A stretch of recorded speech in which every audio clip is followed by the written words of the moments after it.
Hi BookTube. I decided to make a video not on my newest camera, which is this one, but to use the camera I bought a year and a half ago. I have this camera I've had for 15 years.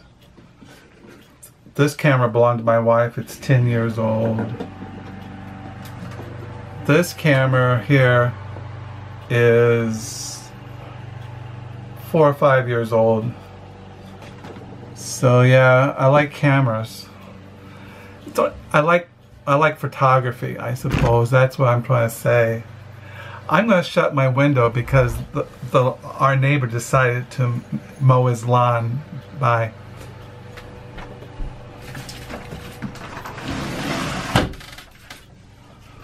So yeah, I'm sitting in our my main study, and it's a Saturday. It's a Saturday, and according to my July 2017 diary, it is the 15th of July, and I ended on page 639 in my July 2017 diary. And tomorrow, which is the Lord's Day, July the 16th, 2017, I will start on the second half of my July 2017 diary. We're halfway through July already. So yeah, this is the new camera I bought yesterday. It's a step up from the one that I'm using to make a video. It's just a step up. It has a more 65 optical zoom. The one that I'm using for a video is a 30 optical zoom, so I can take more close-up pictures of flowers and birds with this. Yeah, I do take photos. Today in the mail, I did get photos I ordered from Walgreens. For many years I didn't save any of my photos. I just posted them in my Flickr account and into my live journal, and I didn't really save any. But the last couple of years I've been saving some of my photos for our grandchildren. And today in the mail I got my photos that I ordered from Walgreens, like like this of my flower garden, and pictures of Rudy, who passed away. He died on July the 3rd. Little Rudy, pictures of Rudy, birds, another picture of Rudy, and then I have pictures of our granddaughter Josephine Joy, our oldest son's daughter, little Josephine. So yeah, this is the third album I have. So I've been saving photos, but most of the time I just post photos in my live journal, sometimes in Diaryland and sometime in WordPress. But most of the time I just post them in live journal under my diary Crooked Fingers. So I didn't do, yesterday was a Friday, so I didn't do Friday reads. And really, yesterday, my wife and we went to Grand Rapids to order doorknobs and locks for our new doors that we're having installed next month. And then we went to, my wife had to get uniforms, and right where my wife buys her nurse uniforms is Norman Cameras, is where I bought the camera I'm using right now to make a video. And that's where I bought my newest camera, which I bought yesterday, this one. So yeah. So then after the camera store, we went to Trader Joe's, and then we went to Baker Book House, and I bought 3 books. And I bought these 3 books. Baker Book House is one of the largest Christian publishers in Grand Rapids. I bought this book, Sons in the Sun, The Riches and Reach of Adoption in Christ, by David B. Garner. This is on the doctrine of adoption, which is found in, it's found throughout the Holy Bible, Old and New Testament, but one of the most famous passages is, I think, in Galatians, one of my favorite ones, if I can find it. I'm using a Bible that I normally do not use, so I might not be able to find it because I don't use this, but let me see here. I don't know if I can find it because I'm not used to this Bible, but oh yeah. Now I say that the heir, as long as he is a child, does not differ at all from a slave, though he is master of all, but is under guardians and stewards until the time appointed by the Father. Even so we, when we were children, were in bondage under the elements of the world. But when the fullness of time had come, God sent forth his Son, born of a woman, born under the law, to redeem those who were under the law, that we might receive the adoption as sons. And because you are sons, God has sent forth the Spirit of his Son into your hearts, crying out, Abba, Father. Therefore you are no longer a slave, but a son, and if a son, then an heir of God through Christ. That's from Galatians chapter 4. So this is on the spiritual, the theology, the doctrine of adoption, which I just read. I have this book I got in the mail a couple of months ago. I showed Heirs with Christ, The Puritans on Adoption by Joel R. Beeke. And then one of the books I bought also yesterday is in this series. It's called New Studies in Biblical Theology. They're the silver covers. This one I didn't have, and I bought it yesterday at Baker Bookhouse. Covenant and Commandment, Words, Obedience, and Faithfulness in the Christian Life by Bradley G. Green. This is the series editor is D.A. Carson, who's one of my favorite New Testament theologians. I have his book, one of his books right here. I'll show you. This is a book I keep in my main study by D.A. Carson, The Gagging of God, Christianity Confronts Pluralism. I should reread this. I think this came out in 1996. But D.A. Carson is the editor of this series, Studies in New Biblical Theology. And one of these in this series is one on the doctrine of adoption, Adopted into God's Family, Exploring a Pauline Metaphor by Trevor J. Burke.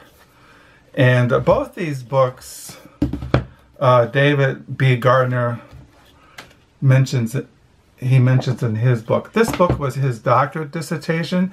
He is associate professor at Westminster Theological Seminary in Philadelphia. And it's recommended by Joel R. Beeke. His book, and he wrote this one, Beeke did. And I've been reading it. I started reading it yesterday and today, and it's very, I was telling my wife that you have to have a background in Pauline theology, biblical eschatology, redemptive historical, hermeneutics, Reformed classical covenantal theology to really get into it. And but I'm enjoying it. I'm getting blessed. And the other book I bought at Baker Bookhouse was this one. I've been looking for this book for a while. The Deep Things of God, How the Trinity Changes Everything by Fred Sanders. So I've been wanting to get this book, and when we were at Baker Bookhouse, I got a copy of it. So I'm really excited about that. So I got those books yesterday, and as far as what I've been reading, I got in the mail. I mentioned I was going to get this in the mail. This is Masscult and Midcult, Essays Against the American Grain by Dwight Macdonald. I've been reading his letters, The Moral Temper, the letters of Dwight Macdonald, and I've been reading this biography on The Rebel in Defense of Tradition of the Life and Politics of Dwight Macdonald. So I've been reading those, and well, I've been reading this yesterday and today. Also, I've been rereading this book, The Art of Wandering, The Writer as a Walker by Merlin Colberly. I showed this book last year when I was into psychogeography. So I've been reading that. Of course, reading the Holy Bible. Also, I went to the Book Nook, the library used bookstore, to pick up a book I saw when I was there for some reason. I can't remember what it was, why I was there. But I saw this biography of Machiavelli by Miles J. Unger. So I bought this on Machiavelli, who wrote The Prince. Very great Renaissance person. And then I bought these short stories of Anne Beatty, State We're In, Main Stories.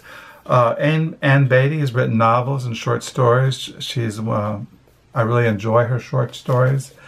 And I picked up this art book on Mary Casnat, The Modern Woman. I showed that at the library used book sale. I picked up a biography on Mary Casnat by Nancy Hale. So those are the used books I have, and so yeah, that's what's going on in my book world.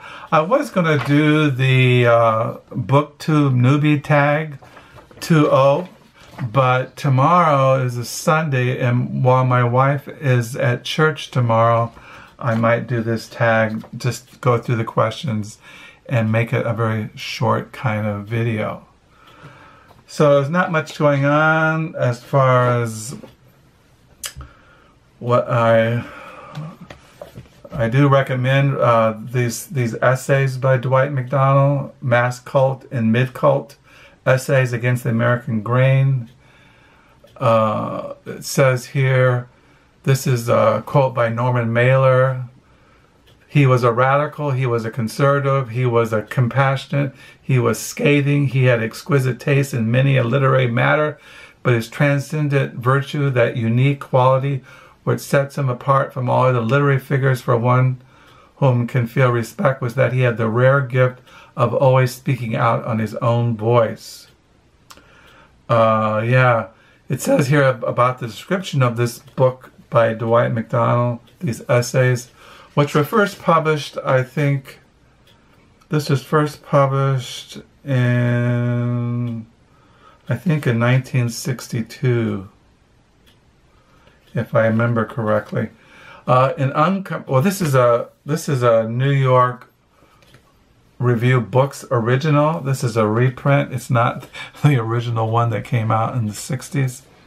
It says here in the back, an uncompromising contrarian, a passionate polemist, a man of quick wit and wide learning, an anarchist, a pacifist, a virtuoso, like a slashing phrase. Dwight Macdonald was an indefatigable and indomitable critic of America's susceptibility to well-meaning cultural fakery, all those estimable, eminent, prize-winning works of art that are said to be good and good for you and are not. He has dubbed this phenomena Midcult, and he attacked it not only as an aesthetic, but on political grounds. Midcult rendered people complacent and competent, secure in their common stupidity, but neither happy nor free. This new selection of Macdonald's finest essays, assembled by John Summers, the editor of the Baffer, reintroduces a remarkable American critic and writer in the era of smart, sexy, and everything indie. Macdonald remains as pertinent and challenging as ever. So that's what's going on. Not much else. Like I said, tomorrow's a Sunday. Tomorrow's the 16th, a new week. I have a book coming in the mail next week. It's a commentary on Jeremiah, the Old Testament, from Middle Ages commentators. So I'll show that when I get it in the mail next week. So that's about it. Thank you for the subscribers. Thank you for the comments. Thank you for being there. Bye.